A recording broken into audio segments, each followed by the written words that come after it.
All right, welcome back to the show, everyone. You know, we talk a lot about travel, hidden gems, beautiful landscapes.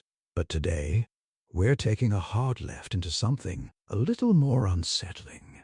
We're talking about places where the locals actually warn you not to visit. Creepy small towns. Yeah, John, and I gotta say, going through this list, it's not just, oh, it's a bit spooky. These are towns with genuine, deeply unsettling histories or ongoing mysteries that make you question everything. Honestly, I'm already a bit nervous just thinking about it. I mean, there's a difference between a town with a cute ghost story for tourists and a place where the residents themselves are like, no, seriously, just don't come here. Exactly, Emma. And we've got a fantastic list of towns today that really embody that don't look back vibe. David, where should we even begin with this descent into the macabre? Let's start with a classic, but one that's genuinely haunting. Bodie, California. It's a gold mining ghost town, right? But what makes it truly creepy is its state of arrested decay.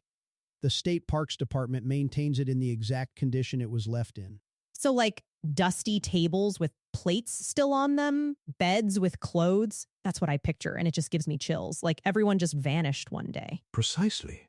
It's not just ruins, it's a snapshot of a bygone era. And the creepiest part? The legend of the Bodhi curse. If you take anything, even a small rock, you're said to be afflicted with bad luck until you return it. And apparently, people actually mail back rocks to the park rangers. See, that's wild. That's not just an old tale, that's an active deterrent. People are experiencing enough bad juju to actually send things back. That says something. Oh, absolutely. I wouldn't touch a thing. I can practically hear the ghostly whispers of the miners warning me off. It's like a museum, but a very, very haunted one. It truly is.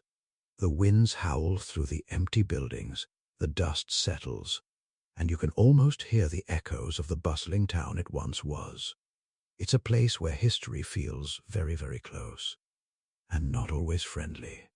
All right, from a town frozen in time to a town that's quite literally burning, let's talk about Centralia, Pennsylvania. Now, this one is just an actual horror story. The one where the coal mine fire has been burning underground for, what, decades? Since the 60s, right? That's just unfathomable. You got it, Emma. Since 1962. A trash fire ignited an exposed coal seam, and it's been burning ever since. The ground literally steams, smoke billows from fissures, and the roads are buckled. Most of the town had to be abandoned and demolished. Only a handful of residents remain. I've seen pictures of that place, and it looks like something out of a post-apocalyptic movie. The graffiti highway, where the road cracked from the heat and people just covered it in art. It's eerie.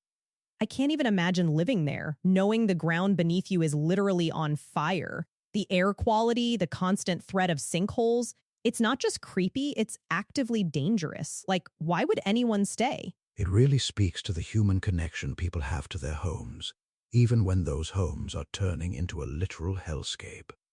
But for visitors, it's a stark warning. The government has tried to buy people out for decades, deeming it unsafe. It's a town that really shouldn't exist anymore. Yeah, unsafe feels like an understatement when the ground could literally open up and swallow you. That's a hard pass for me.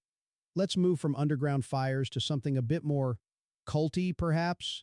What about Helltown, Ohio? Helltown. Oh, that name alone. What's the story there? I'm picturing cloaked figures and strange rituals. It's actually a collection of urban legends surrounding Boston Township, Ohio. The name Helltown came about after the government bought up much of the land in the 70s to create a national park, displacing residents. Many homes were left abandoned, slowly decaying. So it's not actually called Helltown, it's just what people started calling it because of the creepy vibes? Exactly. And those abandoned buildings, combined with the dense woods, led to all sorts of tales. Satanists performing rituals, strange creatures, even a mutant snake in the nearby lake. There's a Crybaby Bridges and an abandoned bus that supposedly has its own haunting. See, this is the stuff that gets me. Urban legends built on actual neglect and abandonment. It's like the perfect breeding ground for fear. People see decaying places, and their minds just fill in the blanks with the most terrifying things they can imagine. It's the psychological creepiness, isn't it? The unknown. Unlike Centralia, where the danger is very real and visible, Helltown plays on our primal fears of isolation and what might be lurking in the shadows. Right. And it's a place where local police actively patrol to keep thrill seekers out, because it's dangerous not just due to the legends, but because of the deteriorating structures and sheer darkness of the woods at night. Makes sense. You go looking for ghosts, you might just find something worse, like a rusty nail or a falling beam. Or, an actual cult that decided to move in because of the reputation. That's a terrifying thought, Emma. Okay, so we've had a ghost town, a burning town, and a legend-infused abandoned area. How about a town that's been poisoned out of existence? Pitcher, Oklahoma. Pitcher is a truly sad story. It was once a booming lead and zinc mining town, part of what was known as the Tri-State Mining District. But decades of unregulated mining left behind enormous piles of toxic waste called chat piles and a vast network of unstable, water-filled mine shafts. Oh, I know about this one. The contamination was so bad, people were getting sick, and children were literally playing on piles of lead-laden gravel. It's an environmental catastrophe. Exactly. The EPA declared it the most toxic Superfund site in the country.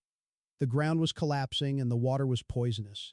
By 2009, the town was officially disincorporated, and almost everyone was relocated. It's now essentially a ghost town, but a very unhealthy one. It's not just the decay, it's the insidious, invisible threat. You can't see the poison, but it's everywhere. The idea of a place being so toxic it's uninhabitable, that's a different kind of creepy. It's real-world, slow-motion horror. And the fact that it was once a vibrant community, and now it's just this. It's a monument to human greed and environmental disregard. The creepiness comes from the silent warning it sends, Like, this could happen anywhere if we're not careful. Absolutely. It's a somber, silent place, marked by towering chat piles and empty buildings, a testament to what happens when we don't respect the land. Not a ghost town of spirits, but of lost livelihoods and health. That's a powerful point, David. From environmental disasters, let's turn to something a bit more supernatural, perhaps? Dudleytown, Connecticut. What's the deal with this cursed land? I've heard whispers about Dudleytown. Isn't it supposed to be one of the most cursed places in America? Tales of madness and death and people just losing their minds there. It definitely has that reputation, Emma. Dudleytown was settled in the mid-1700s, and over the centuries it's been associated with a long string of tragic events, mysterious deaths, suicides, inexplicable madness, and strange disappearances among its residents.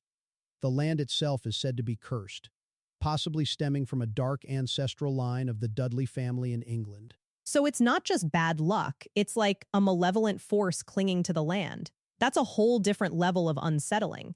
Are there still remnants of the town? Yes, there are old cellar holes and stone foundations, but it's mostly dense forest now.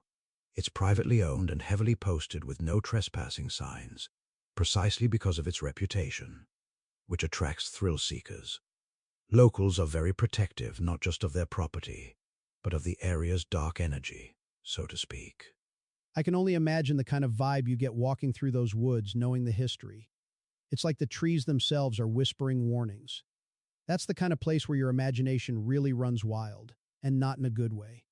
It's interesting how some towns get these deep-seated legends that just refuse to die. Even if the physical town itself is gone, the story becomes the town in a way. Precisely.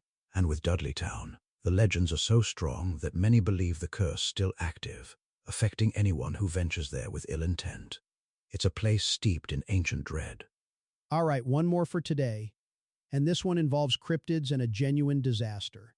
Point Pleasant, West Virginia, and the Mothman. Ah, the Mothman! I know this one. The big winged creature with glowing red eyes, seen just before the Silver Bridge collapsed. That's a truly chilling story. Indeed, Emma. The sightings of the Mothman began in 1966, terrifying residents for over a year. People described a large winged humanoid with enormous glowing red eyes.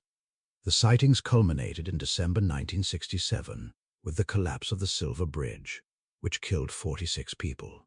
So the legend ties the Mothman to being an omen of disaster, not necessarily a malevolent force itself, but a harbinger of doom. That's a unique kind of dread. Exactly. Some believe it was a warning, others think it was something extraterrestrial or interdimensional.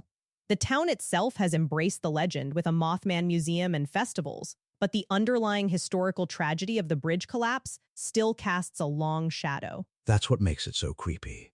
It's not just a creature feature. It's tied to real human loss and trauma. Imagine seeing something so bizarre, and then a disaster strikes, and you can't help but connect the two. It would haunt you. It blurs the line between myth and reality in a way few other places do.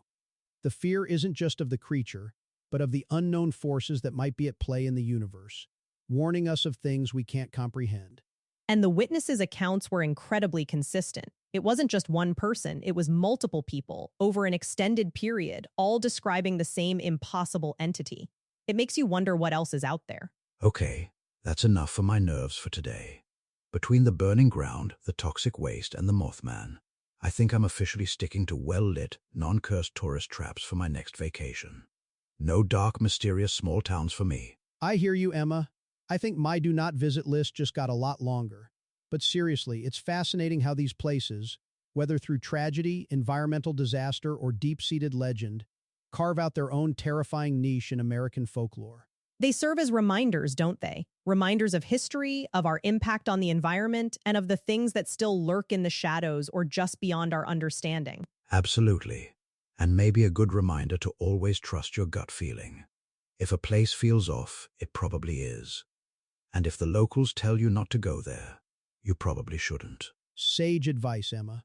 A huge thank you to David for bringing these chilling tales to light, and to Emma for sharing her much-needed perspective. And thank you, our listeners, for joining us on this slightly terrifying journey.